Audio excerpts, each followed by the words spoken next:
We are passionate about uplifting, inspiring, and empowering you and transforming lives all over Australia.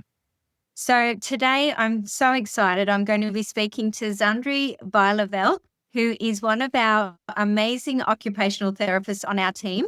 And Zandri is also our national manager of our OT and speech team.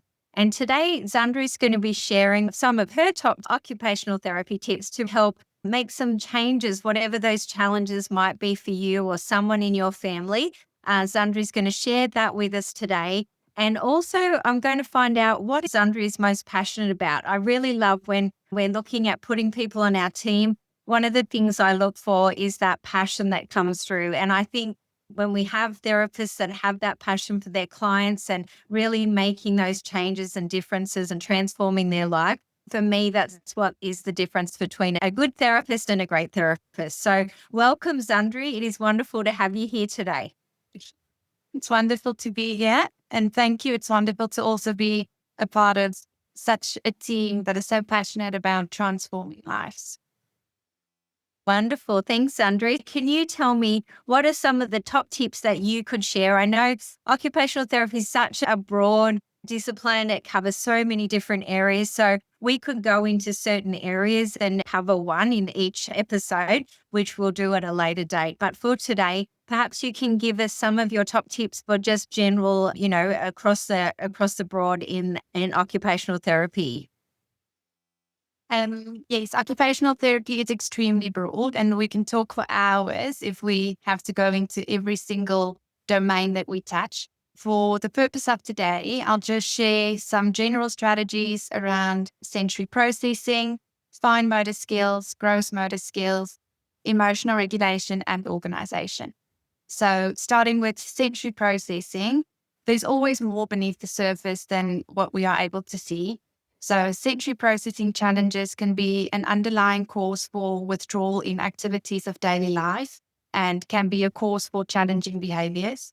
So my top tip is to keep an open mind and an explorative mind when working with or caring for someone with sensory processing challenges. Not being able to process or register sensory information effectively will create learning challenges. Self-esteem might also be affected by it. Thus, in order to develop regulated individuals, we need to have a great understanding of what makes them tick. So in other words, what makes them feel more regulated, and on the other side of the spectrum, overwhelms them. We then use that information to encourage engagement and learning of new tasks. If I can recommend 3 products that are, in my opinion, game changers, it would be a yoga ball, a swing or a hammock, and a weighted blanket. So to go into each of the products and why I say I definitely recommend them. A yoga ball is very versatile. It can be used for exercise, but it can also serve as a chair. So you can bounce on it when you want to get stimulation through seated tasks. And it also promotes vestibular stimulation through the bouncing effect that will directly influence the nervous system and open the mind and the executive functioning state for learning and remembering what is learned. It is also great for strengthening our bodies, depending on how we use it. If and when we are sitting for long periods of time during the day, a yoga ball supports a better posture as it encourages you to keep your own body upright and for you not to rely on any external support from the chair's backrest or arms to keep you upright. In this way, you keep your core engaged for the remaining period that you stay seated, and you also need to remain stable on the ball, otherwise you'll fall off. So with that, you get vestibular stimulation when you bounce up and down and side to side, and at the same time strengthen your body muscles. Now, the hammock and the swing is a great regulation and a stimulation tool. It provides vestibular movement, but slow, rhythmical vestibular movement, such as swinging forward and back or slowly side to side, has a calming effect on the body. Rotational movement, such as spinning either to the left or to the right, has a tendency to over-arouse. So we can use a swing when we want to achieve a state of regulation. That might be before bed, before or after a transition. You can read a book while you are in the hammock or on the swing. They can listen to instructions or a story while in the hammock and the swing as well. A weighted blanket. For me, this personally has been a game changer for sleep. The deep pressure provided by the weighted blanket regulates the nervous system by means of providing a grounding effect. When used for sleep, it can support to help you fall asleep faster. And it also encourages you to spend more time in a deep and a restorative sleep, as well as you can dream a little more if you are similar to me. Then weighted products are also a great tool and resource to encourage regulation throughout the day too. You get these products such as weighted vest, blankets, soft toys. There's so many on the market these days, but all of these products can be used during transportation. It can be used at home, on the couch, or in the community, such as wearing a weighted vest underneath your clothing. Fine motor skills. My top tip with promoting fine motor skills would be to have the individuals try themselves first and then provide gentle correction by showing what they could have done differently instead of just doing it for them. Practice and repetition promotes learning, and allow the hands to get messy. Use messy clay and play in nature to promote fine motor skills. Play with sticks, leaves, ground, dig holes, etc. Encourage loads of engagement in arts and crafts.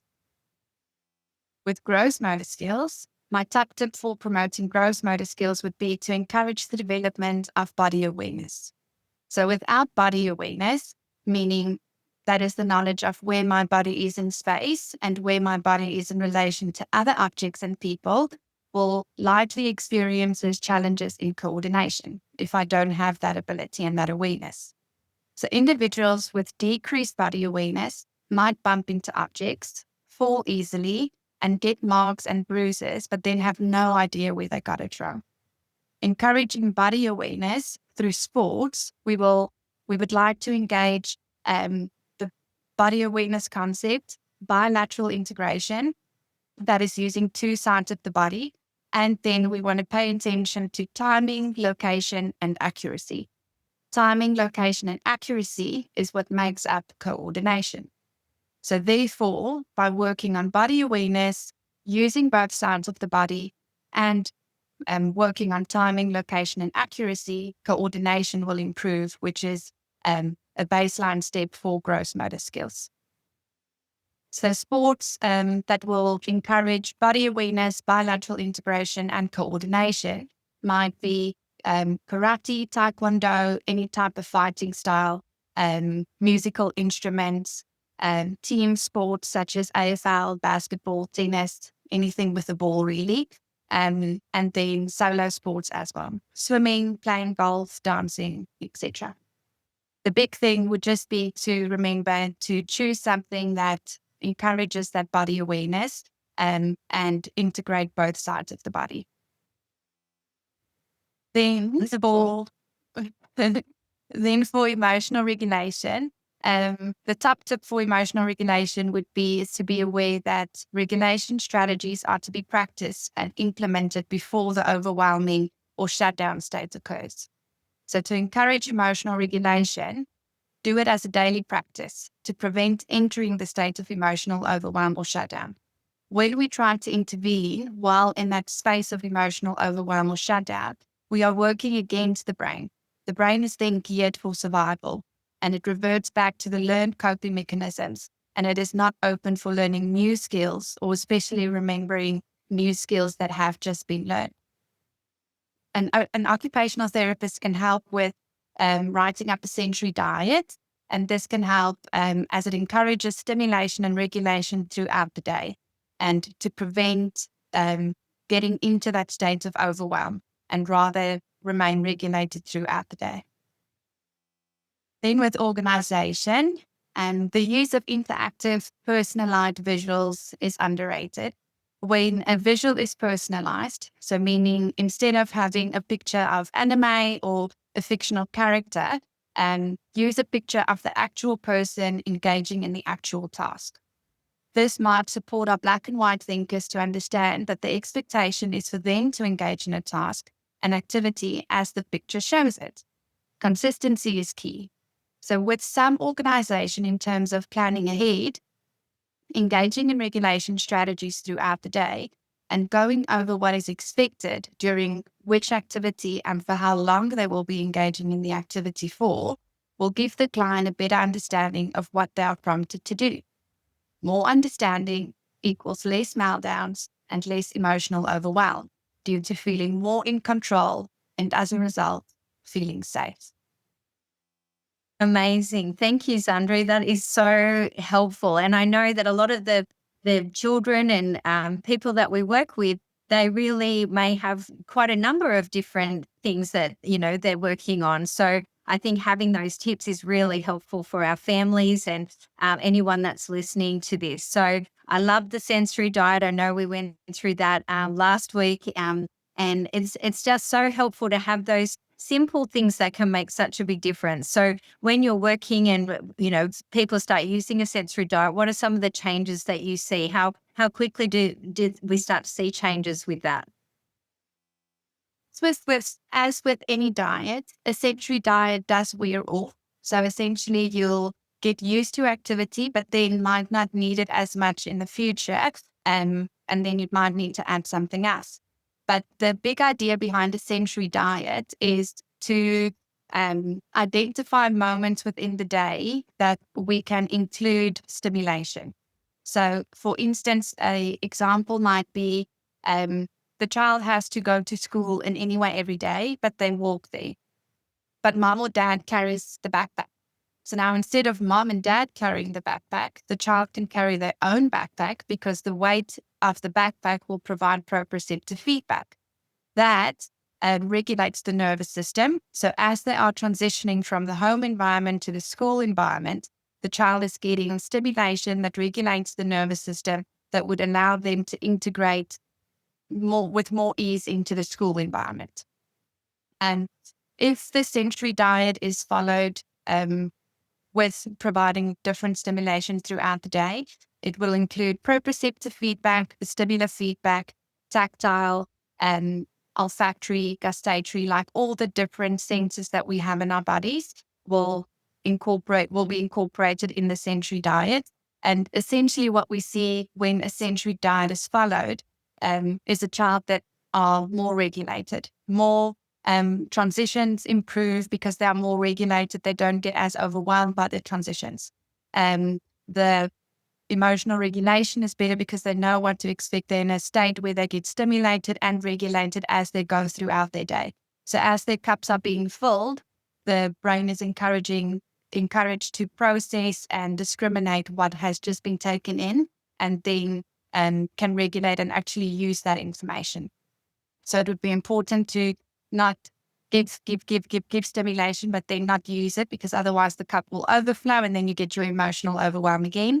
And the big idea would be for us to, as we add stimulation, we want to use it. So to keep the cup at a regular level, balanced. Wonderful. That's so fantastic. And while we're on that topic, maybe we have a look at, do you have a recent, child or person, someone that you worked with recently that you can share, how using these techniques or some of the techniques that you use in OT was able to help them overcome some of the challenges and really help them to start achieving their goals? Yeah, definitely. So I work in the pediatric space. So most of my clients would be pediatrics. And in order to develop a sensory diet, I would need to do a sensory profile and get a better understanding of their sensory needs. And that is usually something that I frequently do within my sessions, is go into the sensory processing needs and then do a sensory diet.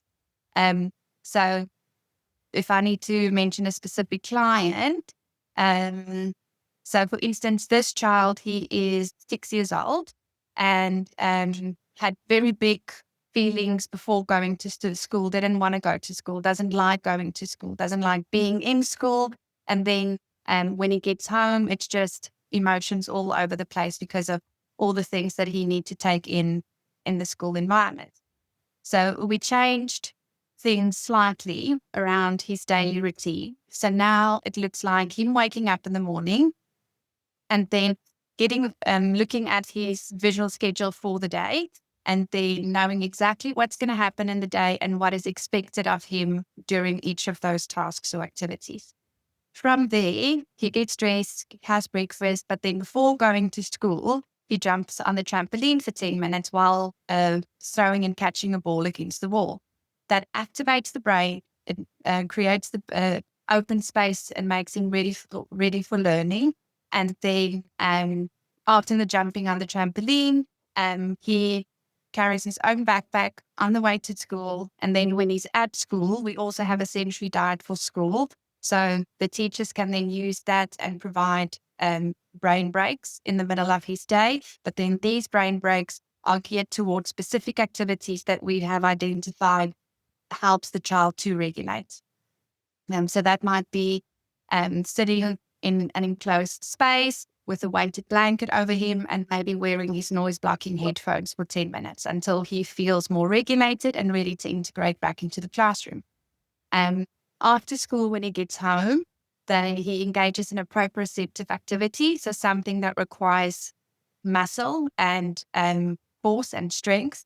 So he might go to the store with his grandmother and push the trolley in the store because then he's the one using the force to do it. And then this way, it also involves him and makes him a contributing member of this activity. He's playing a specific role. It gives him a purpose within that activity. And the overall improvements that we've seen is that he's much better with transitions.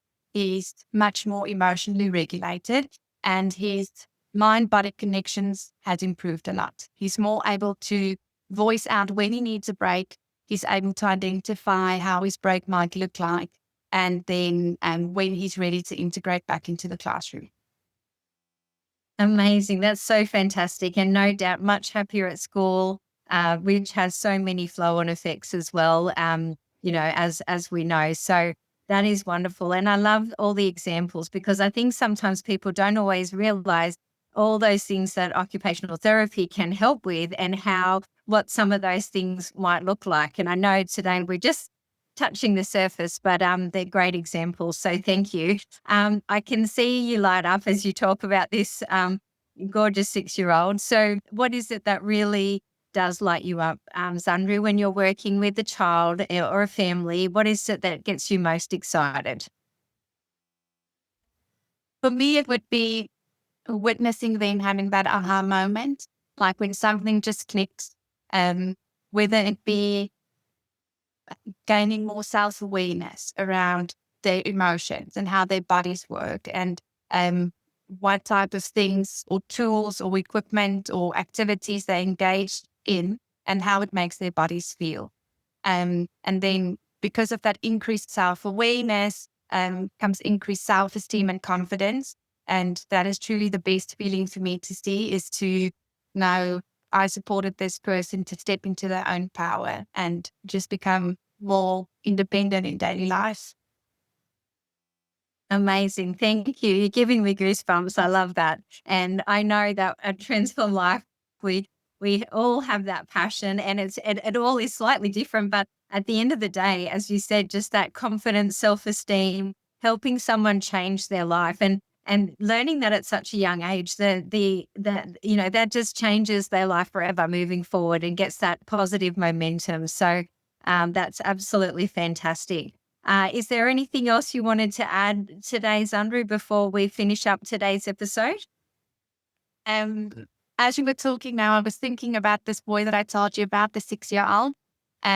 So I started working with him when he was when he was 6, and at the moment he's grade 5. So it's been some time, but during my time with him, we worked a lot on like self-awareness. And when he was engaging in something, I really asked him, well, close your eyes, take a breath, and tell me, how does it feel inside your body? And I'm really a true believer that the body keeps the score, and our bodies are always constantly cheering us on and wanting to support us by sending us messages.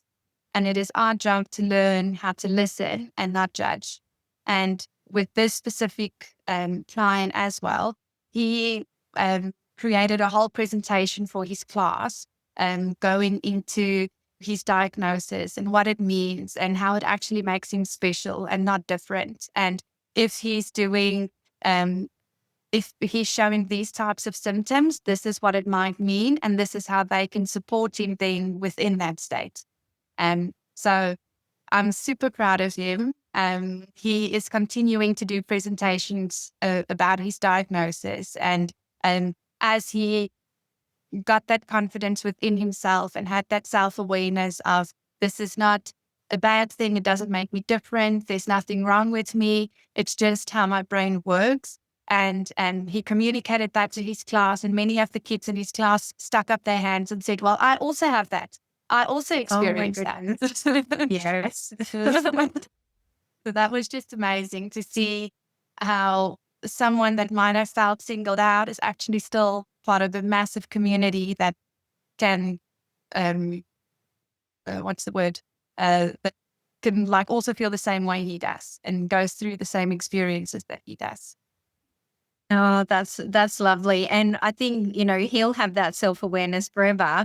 And, this is just the start of so many great things for him, but he's also teaching and imparting that knowledge on his classmates who are also benefiting from that as well. So that is just absolutely lovely to hear that. And fantastic. And I mean, I know that a lot of the time we're working with our clients face to face. Sometimes it's even on telehealth that we're able to achieve those results as well. So are they giving you regular feedback at the moment? Yes, they are. I'm still in contact with them. It was a client that I saw when I was working in Vietnam.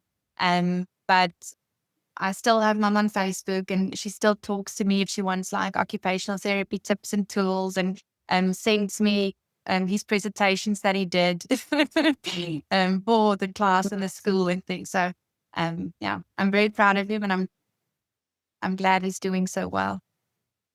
Wonderful. You might have inspired a teacher there in the future. So I love it.